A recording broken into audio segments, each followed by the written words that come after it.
这一期重点讲花芽出来之后的事儿，包括如何养护，日后的花梗支撑、花朵的排列等等。在正式说之前，先简单再回顾一下催花，也就是花芽出来之前的事儿。催花的重点是温度，这说的是蝴蝶兰。蝴蝶兰催生花芽的重点就是温度，需要低温，大概18度左右。通常来说，一颗健康的蝴蝶兰遇到18度左右的低温，大概1个月左右就可以催生出花芽。有这一个条件就够了，当然其他的会有帮助，比方说充足的光照对出花芽是有帮助的，但反过来就行不通，有充足的光照，温度如果不到也不会出花芽。同样的，给开花肥的道理也是这样，到了出花芽的温度，给点开花肥是有帮助的，如果温度不合适，给开花肥也不会开花。通常磷含量偏高的肥有促进开花的作用，所以我把这个肥简单的叫做开花肥。18度左右的温度催生花芽，这个在园艺品种上表现的特别好，在一些原生种上有点不太一样。不过今天不展开说催花的事儿，重点说花芽出来以后的事儿。花芽长出来之后，整个植株的生长就正式由营养生长转换到生殖生长。那这个阶段的根和叶的生长停止或者是放缓都是正常现象，但是花芽在长大中，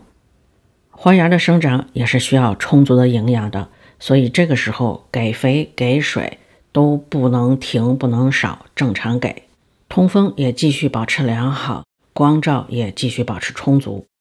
这一个时期的良好养护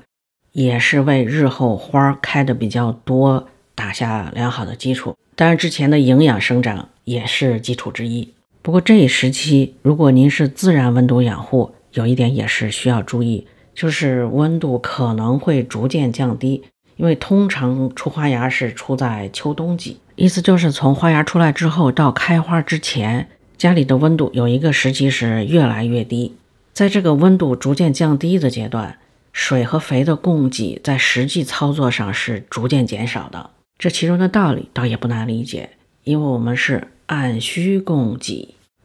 低温会导致生长放缓，需求自然放缓，那我们给的自然就减少了。这个减少说的是给水给肥减少，具体是体现在频率上，也就是给水肥的间隔拉长，而光亮度和通风情况保持良好，不需要改变。还有一种情况就是家里有暖气或者是空调，冬季温度并不会特别低，那这个就不需要像我前面说到的因为低温而需要减水肥，正常养按需供给就好。等到看到花苞膨大就要开了，这个时候可以减少给肥或者停止给肥。如果搞不清楚怎么样就算是花苞膨大快要开了，也可以开第一朵之后停肥。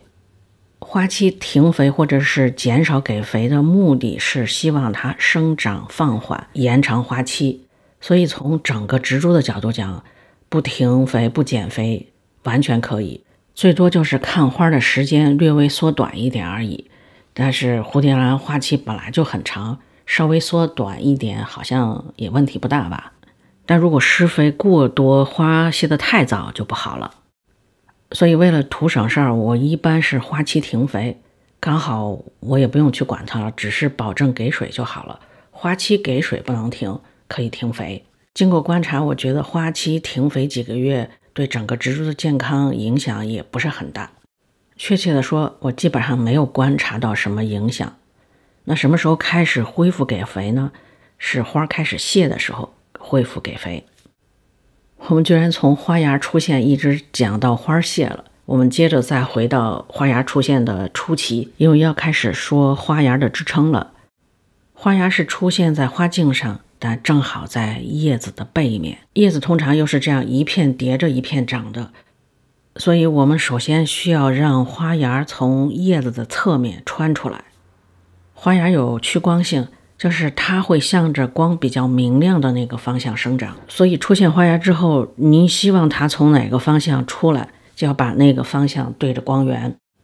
比如我这棵叶片其实长得有点歪了，我希望它的花芽从另外一个方向出来，这样看着比较平衡一点。所以我就把这棵放到窗台上，花芽生长那个方向就刚好是对着窗外，所以会看到这花芽扭头向右，因为光源在内侧。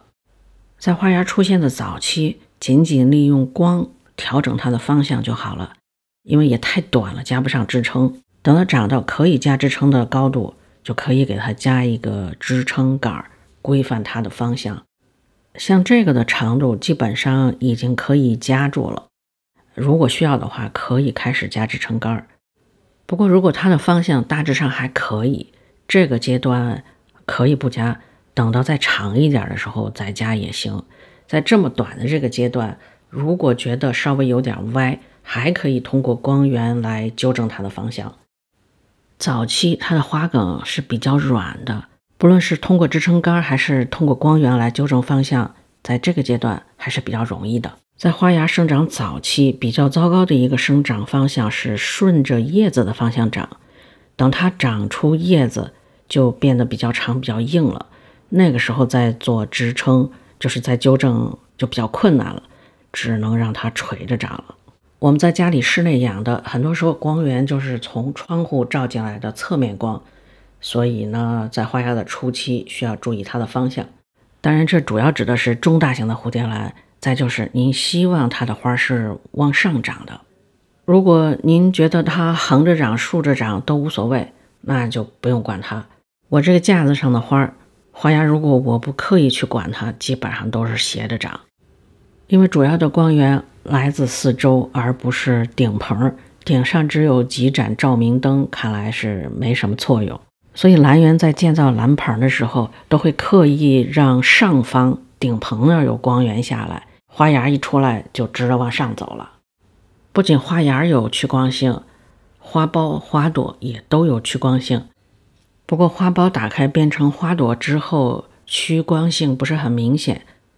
所以如果希望利用趋光性让花朵排列齐整，花开了以后就来不及了。根据我的观察，如果希望花开出来之后比较齐整，都朝着一个方向，在花苞分化初期就要固定方向。比如像这种花苞都这么大了，基本上来不及了。基本上来说，像这种还在一节一节往上长长的过程当中，转方向对花的排列影响不大。但是像这个花苞已经开始露头了，就要固定不能动了。从这个时期往后，除非光是从上面打下来的，否则转来转去的这个花排列就很可能不齐。不过排列齐整说的也主要是中大型花，有些小型花它本来花的方向就是很乱的。比如我这个 EQ 花是朝向各个方向，不过这两个花梗出现的初期，我还是利用窗外的光给它做了一些调整。这两只花的支撑是在花开了以后才加的支撑，因为花越开越多，越来越重，感觉有点垂，所以就加了个支撑。我感觉这个花梗还是有一定的韧性和强度，通常小心一点加个支撑还好。需要特别小心的是侧花枝的支撑，我发现侧花枝和主花枝连接处特别容易断。我曾经出过事故，特别小的力气就能把它掰下来，这个就是侧花枝，所以我也不准备给它加支撑杆，就是搭在这个架子上吧。前一次开花就是这样搭在架子上的，因为前一次就是侧花枝。这棵的花梗现在已经是祖孙3代了，就是第一次它开过花之后长了一个侧花枝开花，然后在那个侧花枝上又长了现在的这个侧花枝，准备要开花。我记得刚好有花友问我说，侧花枝的侧花枝上还能不能再长侧花枝？理论上是完全可以的，完全可以侧花枝上长侧花枝，侧花枝子子孙孙无穷匮也。这个只需要2个条件，一个是新长出来的侧花枝上一定要有休眠芽，如果每一个芽都已经开成花，那这个就没有休眠芽可以再长侧花枝了。但通常侧花枝下部都会有一些休眠芽，所以理论上讲完全可以继续下去。实际当中呢，就需要看这个植株有没有这么大的能量，一直开那么久的花。这就是第2个限定条件。这么算下来，这棵还挺牛的，从第1次开花之后到现在它一直没停，马上要开第3季花了。印象当中前2次开花都挺正常的，就是没有提前掉落啊什么这种。刚好这个视频封面用的就是它。这枝花是前一个侧花枝，花朵的数量也不算少哈。它居然又出一个侧花枝，我其实还挺意外的。我以为它要休息一下，先长长根叶，然后再开花呢。也不知道为什么它这么热衷于开花，或许是很开心吧。所以花芽出现之后就2件事儿，一件是继续正常养护，按需供给，另外一个是注意花芽的方向。好，又到结束时间了，咱们下期再见。